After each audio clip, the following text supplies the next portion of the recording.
Assalamualaikum warahmatullahi wabarakatuh. Waalaikumsalam warahmatullahi wabarakatuh. Waalaikumsalam warahmatullahi wabarakatuh. Waalaikumsalam warahmatullahi wabarakatuh. Warahmatullahi wabarakatuh. Lanjut Surya. Bismillahirrahmanirrahim. Qalu subhanaka la ilma lana illa ma 'allamtana innaka antal alimul hakim. Rabbi shrah li sadri wa yassir li amri wahlul 'uqdatam min lisani yafqahu qawli. Pendengar Angkasa 56 di mana saja berada. Alhamdulillah pada pagi ini kita dapat kumpul. Mudah-mudahan perkumpulan kita selalu mendapat ridho dari Allah Subhanahu wa taala. Amin. Ya rabbal alamin. Ya rabbal alamin. Alhamdulillah pagi ini saya akan menyajikan judul tentang sejarah ibadah haji dan kurban. Haji, ibadah haji itu telah dimulai oleh Nabi Adam alaihi salam. Nabi Adam alaihi salam melaksanakan ibadah hajinya sampai 40 kali.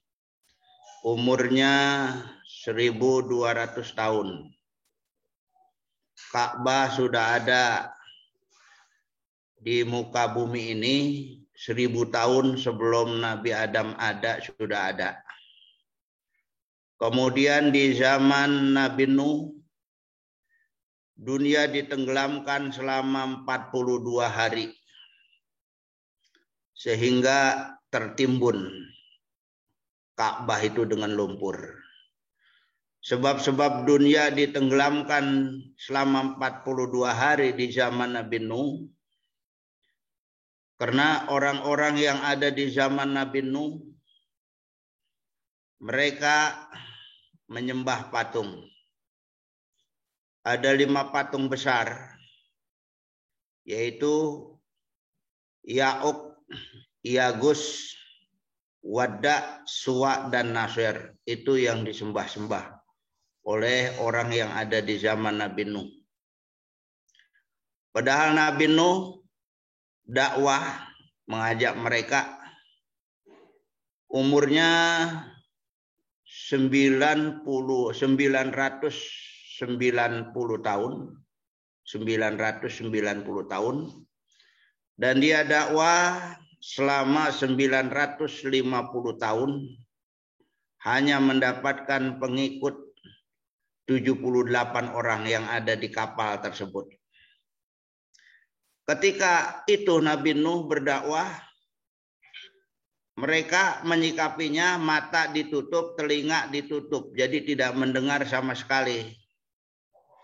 Ketika didakwahkan, telinganya ditutup, mulutnya ditutup, tidak mendengar sama sekali. Sehingga Nabi Nuh dikatakan orang gila oleh orang yang ada di zaman Nabi Nuh. Nabi Nuh berkali-kali dikatakan sebagai orang gila, dan dia ngadu kepada Tuhannya, berdoa kepada Allah, doanya diterima. Kemudian Allah perintahkan kepada Nabi Nuh untuk membuat kapal laut atas izin Allah dan pengawasan Allah. Maka Nabi Nuh membuat kapal laut di puncak gunung dengan pengawasan Allah. Semakin menjadi-jadilah mereka mengatakan Nabi Nuh sebagai orang gila. Karena di sekelilingnya tidak ada lautan pada waktu itu. Maka Nabi Nuh membuatnya, kapal tersebut sampai panjang 50 meter, lebar 30 meter. Dibuat terus sampai selesai. Setelah selesai, Nabi Nuh diperintahkan untuk memanggil pengikut-pengikutnya. Masuklah pengikutnya 78 orang. Di antaranya anaknya yang bernama Sam, Ham, dan Yapis. Adapun Kan'an dan ibunya bernama Wahilah tidak mau ikut masuk kapal. Kemudian hewan-hewan masuk secara berpasang-pasangan. Ketika masuk dipegang belakangnya, masuk dalam terus semua. Maksudnya selama ada di dalam kapal tersebut, itu hewan yang berpasang-pasangan tidak bercumbu. Untuk dek yang paling bawah, itu adalah untuk hewan-hewan yang buas berpasang-pasangan. Dek yang tengah, hewan yang biasa, binatang ternak yang tidak buas. Dan tingkat yang ketiga adalah buat manusia. Setelah naik semua, datanglah air dari bawah, mata air keluar sangat banyak sekali mengeluarkan air dari bawah. Dari atas hujan turun terus, sehingga kapal tersebut mulai terangkat dengan air, terangkat terus dengan air, sampai melewati gunung. Anaknya yang bernama Kan'an dan ibunya yang bernama Wahilah, ketika naik gunung, karena gunung lewat dengan air, naik ke pohon kelapa, lewat terus air, maka dia ngojai di atas air, kemudian keduanya mati. Dan yang lainnya semua mati pada waktu itu. Hewan-hewan yang nggak naik kapal pun mati. Kemudian yang hidup hanya yang ada di bahtera tersebut. Kemudian ketika kapal tersebut akan berangkat, itu diperintahkan oleh Allah untuk membaca Bismillahi majreha wa mursaha. Dengan nama Allah yang menjalankan dan yang menghentikan. Ketika ingin berlabuh, ingin berhenti, juga dibaca kalimat Bismillahi majreha wa mursaha. Kemudian kapal tersebut berlabuh. Kapal tersebut selama 42 hari, 42 malam dunia ditenggelamkan. Musnahlah orang yang ada di dunia ini kecuali yang hidup yang ada di kapal tersebut. Setelah 42 hari, Nabi Nuh melepas seekor burung untuk mencari tanda-tanda bahwa air sudah turun. Kemudian burung tersebut setelah dilepas membawa daun, puncuk daun. Itu daun tersebut namanya daun tin. Berarti Nabi Nuh gembira, sudah ada tanda-tanda kapal mau landas.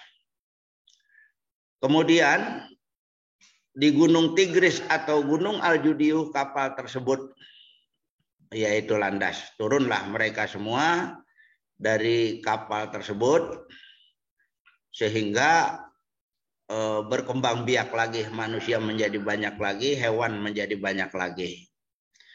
Ma'asyiral muslimin rahimakumullah. Kemudian Ka'bah di zaman Nabi Ibrahim alaihi salam. Di zaman Nabi Ibrahim, Allah perintahkan kepada Nabi Ibrahim untuk membangun Ka'bah. Dan Allah panggil malaikat Jibril untuk mengambil, yaitu untuk mengambil bahan-bahan bangunan Ka'bah dari 5 gunung. Dari Gunung Tursina 1 genggaman, dari Gunung Al-Judiyu 1 genggaman, dari Gunung Hira 1 genggaman, Gunung Libnan 1 genggaman. Semua 5 gunung. Setelah diambil dari 5 gunung tersebut, kumpullah bahan bangunan tersebut di Makkah. Nabi Ibrahim sebagai tukangnya, Nabi Ismail sebagai keneknya. Maka dibangunlah Ka'bah.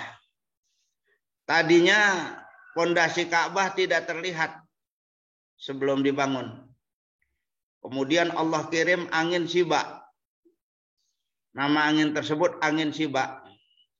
Meniup lumpur yang menutupi pondasi Ka'bah. Setelah ditiup, lumpur tersebut mental.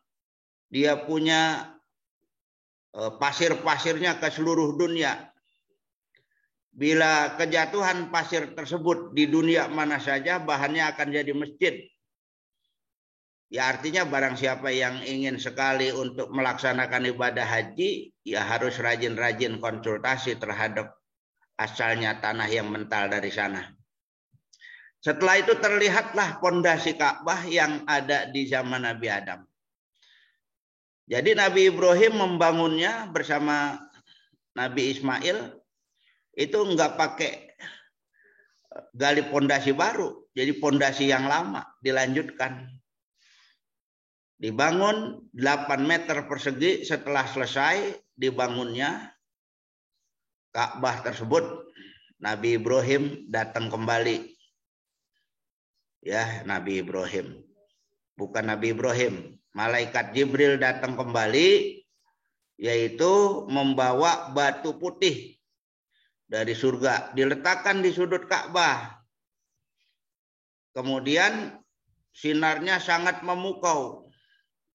Sehingga orang-orang yang melihatnya sangat ketarik dan ingin memegang batu tersebut. Sehingga batu tersebut disentuh oleh orang-orang yang wanita yang menstruasi, oleh orang yang musyrikah dan banyak lagi orang-orang yang lainnya. Sehingga batu tersebut berubah menjadi hitam yang sekarang dikenal dengan Hajarul Aswad. Dan Nabi mengecupnya kita yang akan ziarah ke Mekah dan ziarah ke Ka'bah sangat dianjurkan untuk mengecup batu tersebut karena Rasulullah mengecupnya. Mudah-mudahan kita semua bisa berangkat haji meskipun tahun ini tertunda karena ada masalah yang belum diselesaikan mungkin. Insya Allah kita akan berangkat haji. Insya Allah. Amin ya Rabbal Alamin. Amin ya Rabbal Alamin. Amin ya Rabbal Alamin. 2 tahun loh bro. Baik. Selanjutnya, Nabi Ibrahim diperintahkan oleh Allah. Wa'azin bin nasi bil hajj, dan serulah olehmu akan manusia hai Ibrahim, supaya mereka dapat melaksanakan ibadah haji. Pada waktu itu Nabi Ibrahim naik ke Jabal Sofa, ke Gunung Sofa. Pada waktu itu Nabi Ibrahim naik ke Jabal Kubais ya.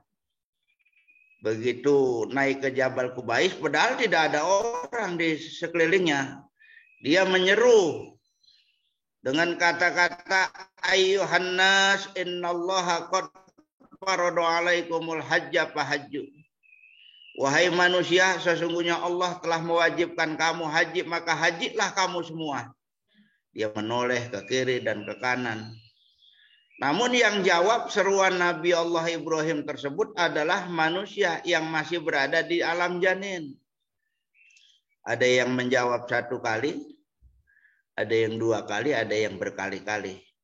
Jawabannya itu labbaik Allahumma lakal labbaik. Ada yang 1 kali, ada yang 2 kali, ada yang beberapa kali. Namun panggilan itu ada panggilan haji, ada panggilan kematian. Lebih dahulu mana panggilan kematian yang direspon atau panggilan melaksanakan ibadah haji? Bila lebih dahulu panggilan melaksanakan ibadah haji, alhamdulillah sebelum keburu mati sudah melaksanakan ibadah haji. Namun ada yang panggilan kematian terlebih dahulu sebelum dia sempat melaksanakan haji, maka dia mati dalam keadaan belum haji. Ya alhamdulillah kalau mereka yang belum haji mempunyai anak keturunan yang baik-baik, yang solihin solihat, insya Allah orang tuanya belum melaksanakan ibadah haji, dia badalkan haji. Dengan demikian maka hajilah dia. Ma'asyiral muslimin rahimakumullah. Ya'tu karijalau wa ala kulli domiri ya'tina min kulli fajjin amir. Mereka anak cucumu pasti akan datang memenuhi panggilanmu hai Ibrahim. Dari seluruh pelosok-pelosok negeri mereka datang untuk memenuhi panggilanmu. Liyashhadu manafi'alahum, untuk menyaksikan tempat-tempat yang berguna buat mereka. orang yang melaksanakan ibadah haji bukan hanya ibadah semata, tapi dia dapat banyak pengalaman yang tadinya belum tahu di sana cara-cara melaksanakan ibadah haji di tempat mana dia ibadah. Dia tahu bagaimana itu yang namanya Padang Arafah, dia tahu Ka'bah, dia tahu Masjidil Haram, dia tahu Masjidil Aqsa, dia tahu Masjid Nabawi, dan banyak lagi pengetahuan yang didapat oleh orang yang melaksanakan ibadah haji. Ma'asyiral muslimin rahimakumullah. Orang yang melaksanakan ibadah haji dengan manasik dengan manasik yang dia pelajari, kemudian uang yang disetorkan adalah uang yang halal, insya Allah bila dia berangkat haji, hajinya dinamakan haji mabrur. Tanda-tandanya haji mabrur itu begitu pulang haji ibadahnya lebih tekun ketimbang dia belum haji. Itu yang dinamakan haji yang mabrur. Ada lagi orang yang pergi haji, setelah dia pulang ibadahnya biasa-biasa saja, tidak ada peningkatan, begitu-begitu saja. Nah, itu yang dinamakan haji makbul. Ada lagi haji mardud. Pulang haji ibadahnya menurun, akhlaknya kurang bagus, sehingga sering mendatangi tempat-tempat kemaksiatan. Ini haji yang mardud, bisa ditandain semacam itu. Haji yang mardud tidak akan diterima oleh Allah. Mudah-mudahan kita akan dapat melaksanakan ibadah haji. Insya Allah haji kita mabrur. Amin. Ya Allah ya Rabbal Alamin. Ma'asyiral muslimin rahimakumullah. Kemudian yang berikutnya adalah Rasulullah Shallallahu Alaihi Wasallam bersabda, al-hajjul mabrur laisa lahu jazaa'un illal jannah. Bermula haji yang mabrur, imbalannya hanya satu, yaitu surganya Allah Subhanahu wa taala. Amin ya rabbal alamin. Amin ya rabbal alamin. Amin ya rabbal alamin. Kemudian yang selanjutnya adalah masalah sejarah kurban. Kurban telah dilakukan, yaitu nama Qabil dan Habil. Qabil ditugaskan sebagai petani. Dia bercocok tanam, hasilnya melimpah ruah. Dia bercocok tanamnya sangat luas karena dunia tanah pada waktu itu masih dalam keadaan baru ya. Jadi nanam apa saja subur. Maka hasilnya melimpah ruah. Sedangkan Habil adiknya sebagai peternak. Jadi peternakannya banyak sekali sampai dia punya puluhan ekor onta sapi, ratusan ekor domba. Ketika keduanya melimpah ruah, hasilnya melimpah ruah, Allah perintahkan untuk melaksanakan kurban. Maka Qabil, saudara yang lebih tua, sebagai peternak, sebagai petani, membawa buahan yang BS-BS. Dibawa tuh ke puncak gunung. Sedangkan Habil, saudara yang lebih muda, karena sebagai peternak dia menyembelih hewan yang besar-besar, juga dibawa ke puncak gunung. Dia saksikan dari kejauhan, tiba-tiba terdapat nyala api turun dari langit menyambar kurban-kurban tersebut. Kemudian setelah diperiksa, kurbannya Habil berupa daging yang besar-besar, yang gemuk-gemuk, ya sapi yang disembelih yang gemuk-gemuk, diterima oleh Allah. Sedangkan Qabil yang berupa yaitu tumbuh-tumbuhan yang berupa buah-buahan, tidak diterima oleh Allah.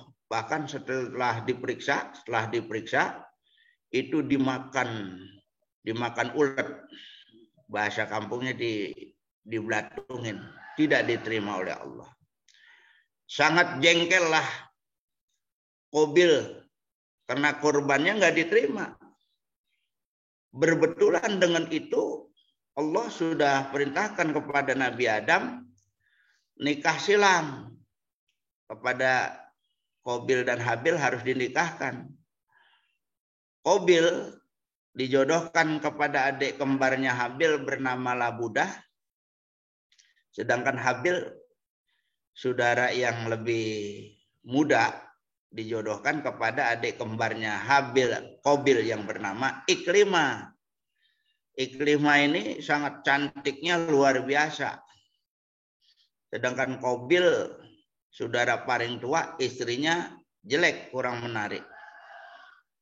Berbetulan lagi kurbannya tidak diterima oleh Allah. Semakin jengkellah dia, semakin emosilah dia. Sehingga datang Iblis. Iblis mengatakan, kau bunuh saja adikmu itu. Nanti kau akan mendapatkan wanita cantik, harta begitu banyak. Yang penting adikmu dibunuh dulu. Caranya gimana, kata Qabil? Gampang, ntar aku ajarkan. Jadi cara-cara membunuh dan mencelakakan orang adalah asalnya yaitu dari setan. Ya, dari iblis. Makanya kalau ada orang dikit-dikit bunuh, berarti dia anak buahnya iblis. Sebab cara-cara membunuh diajarkan ya kepada manusia oleh iblis. Ma'asyiral muslimin rahimakumullah. Di dalam Al-Quran ada ayatnya. Watslu alaihim naba abnai adama bilhaq.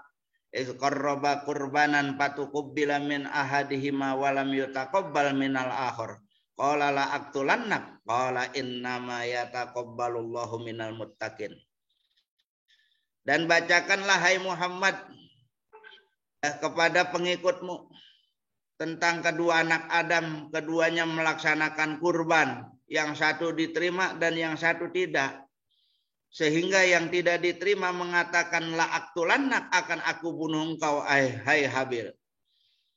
Kurbannya yang diterima mengatakan qala innama yataqabbalullahu minal muttaqin, hanya saja Allah menerima kurban-kurban tersebut yang dilandasi dengan hati yang takwa kepadanya.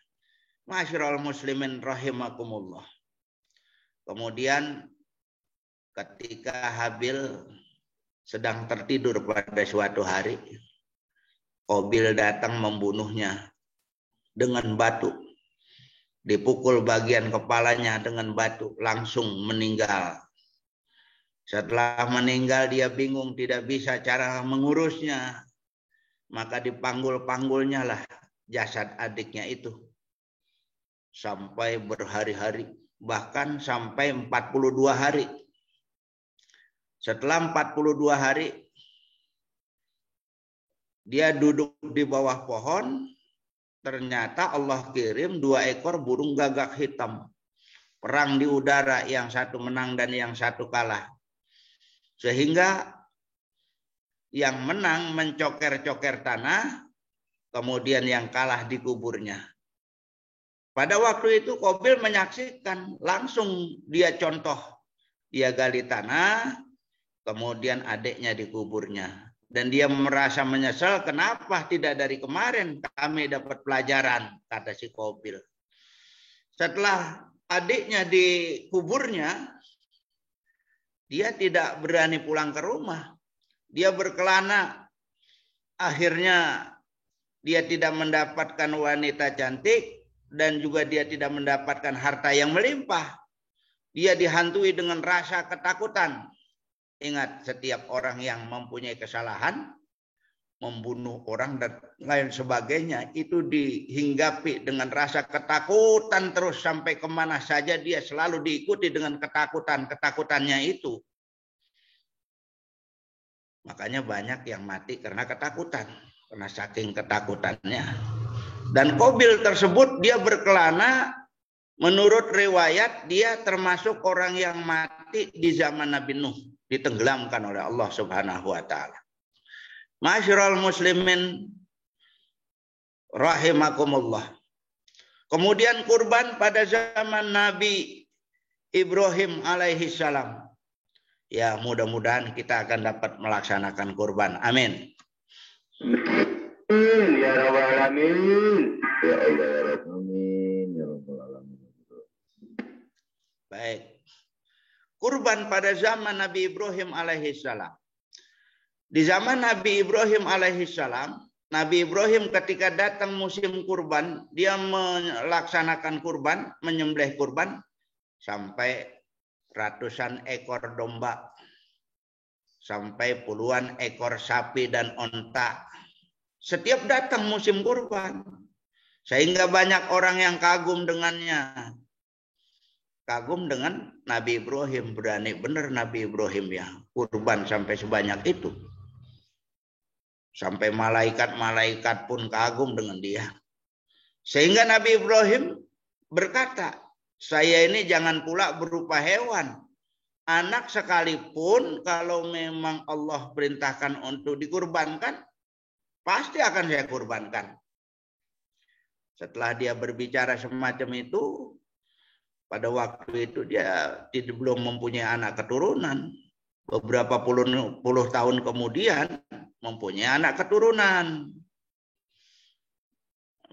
Punyalah bernama Ismail, dikasih nama Ismail. Ketika Nabi Ismail berusia 9 tahunan lebih, sedang lugu-lugunya, sedang manja-manjanya, Nabi Ibrahim tertidur tanggal 8 bulan Zulhijjah bahwasanya anaknya itu harus disembelih.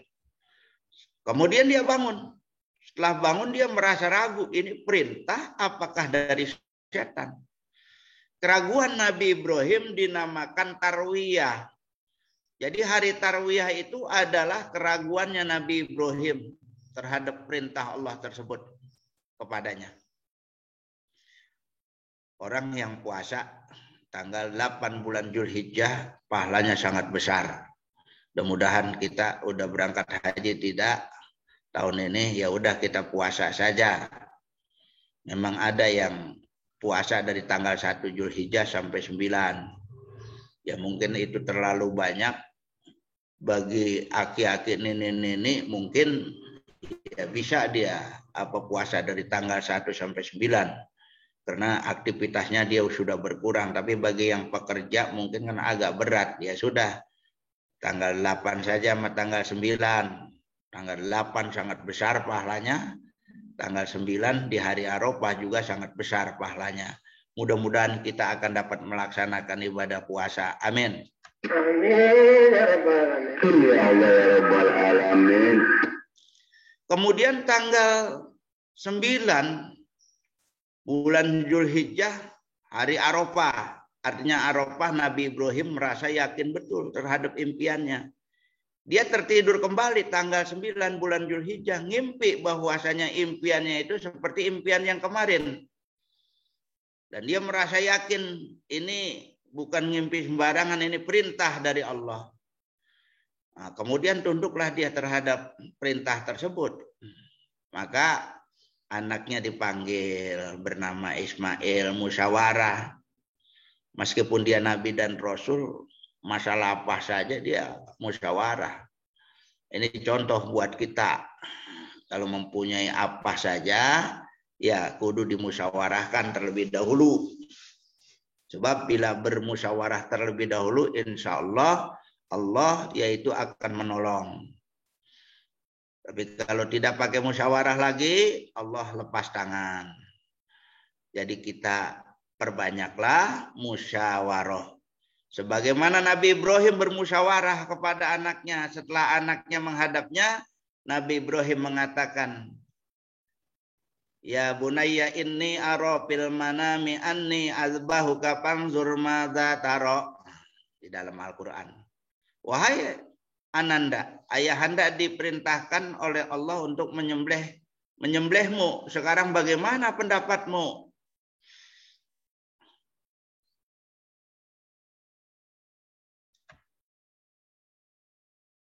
Benar. Cut dulu. Isma, cut dulu ya, cut sebentar. Isma.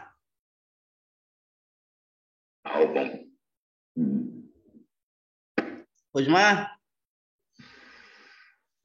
Sini. Kok trouble nih? Ada suaranya masih? Ya, betul amat. Gitu lagi. Silakan. Masih kok masih ada kok di sini, masih terus, masih di Zoom masih terus ada. Ya, baik. Sudah nyambung kembali, Pak. Sudah nyambung kembali. Sudah. Ya, baik. Nanti itu diedit ya lagi. Baik, ada trouble sebentar.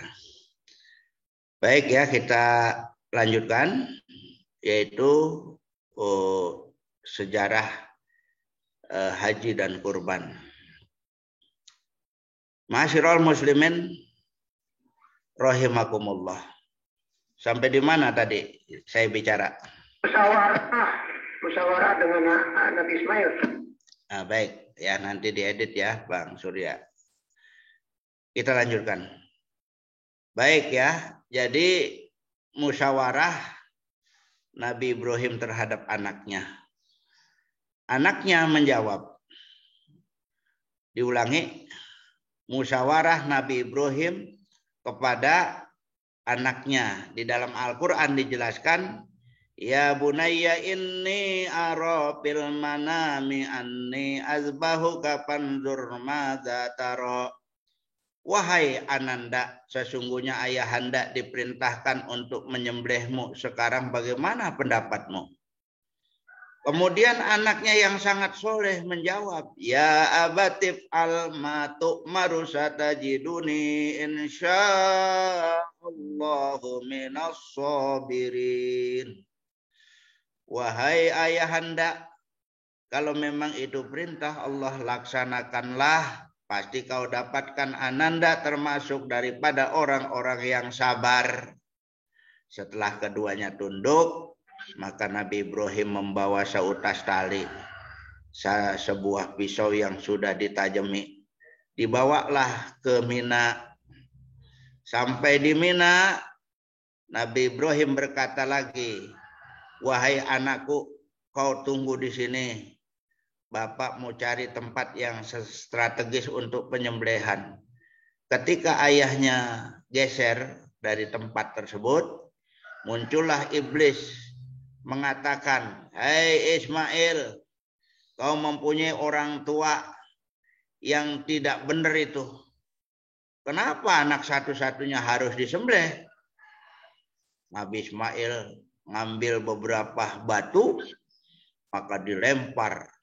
Iblis itu begitu dilempar berkali-kali menghilang. Muncul lagi di tempat yang lain, dikejar lagi, diambilkan batu lagi, dilempar lagi. Muncul lagi di tempat yang ketiga, dilempar lagi beberapa kali, menghilang lagi. Nah, dari situlah sejarah mulai adanya ngelontar. Nabi Adam melaksanakan ibadah haji, tidak ada istilah ngelontar. Hanya pada zaman Nabi Ibrahim. Sampai sekarang. Ma'asyiral muslimin rahimakumullah. Kemudian kembalilah Nabi Ibrahim setelah memeriksa tempat yang strategis, dijumpailah di Jabal Kurban. Sekarang disebut dengan istilah Jabal Kurban. Maka anaknya diikat kakinya, tangannya diikat, kedua matanya ditutup, pisau mulai dihunuskan ke batang leher anaknya. Ketika dihunuskan, maka pisau tersebut tidak mampu melaksanakan tugas dengan baik.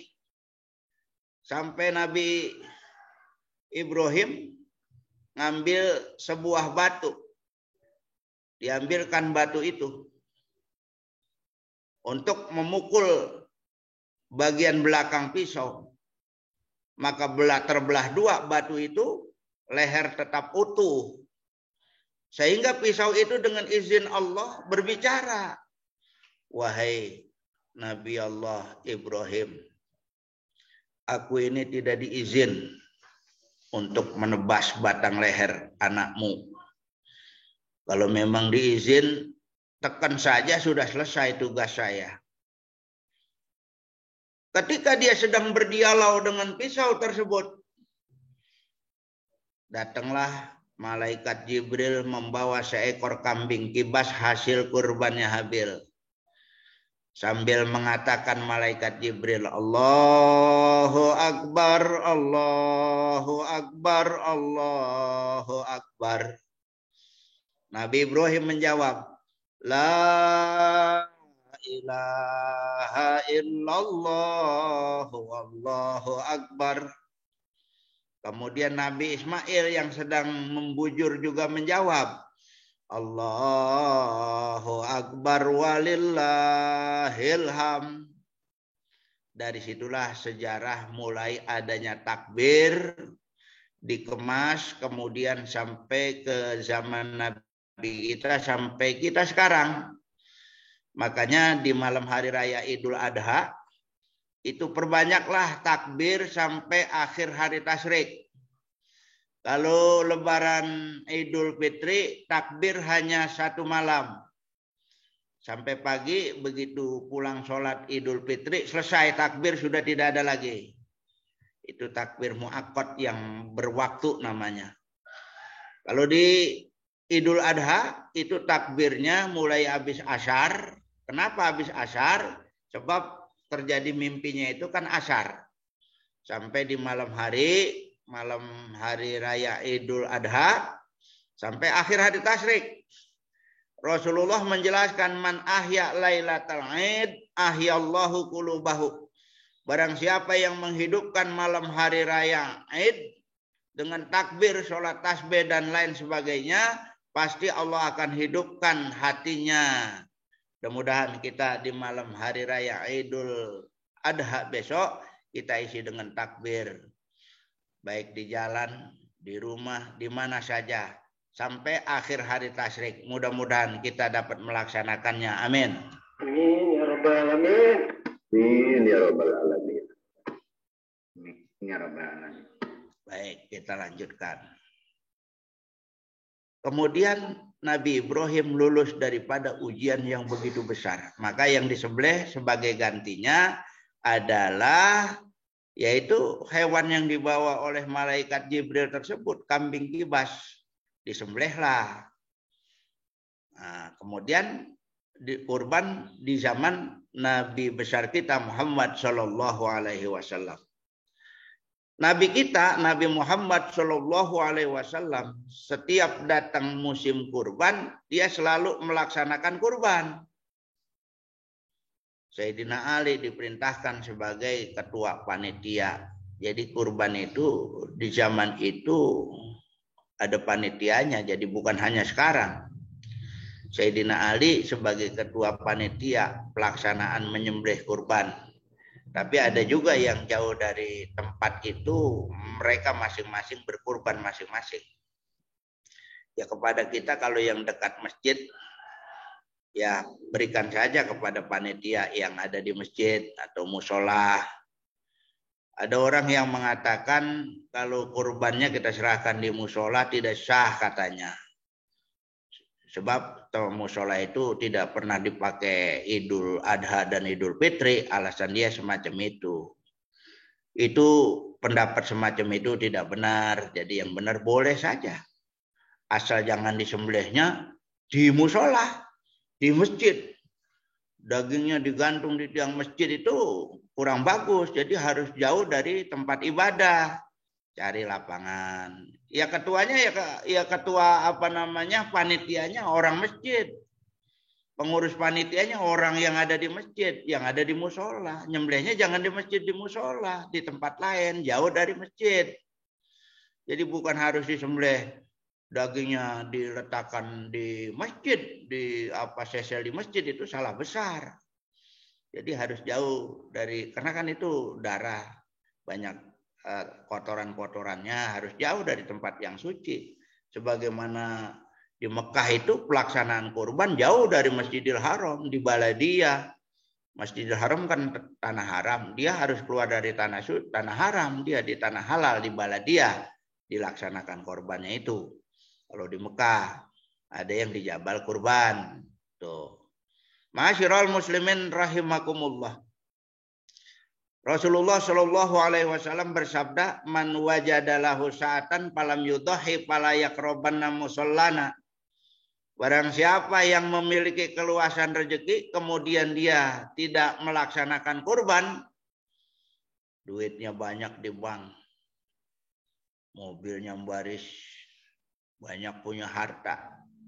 Ketika datang musim kurban, tidak melaksanakan kurban, fala yaqrabanna musallana, maka janganlah orang tersebut mendekati tempat ibadah kami. Artinya enggak harus sholat Idul Adha dia, orang pelit kok. Enggak harus sholat Idul Adha dia. Enggak usah. Karena dia pelit. Nah, artinya Idul Adha artinya apa? Idul Adha itu artinya adalah kembali menyembelih kurban. Tahun dulu udah ngurban, yang ngurban lagi.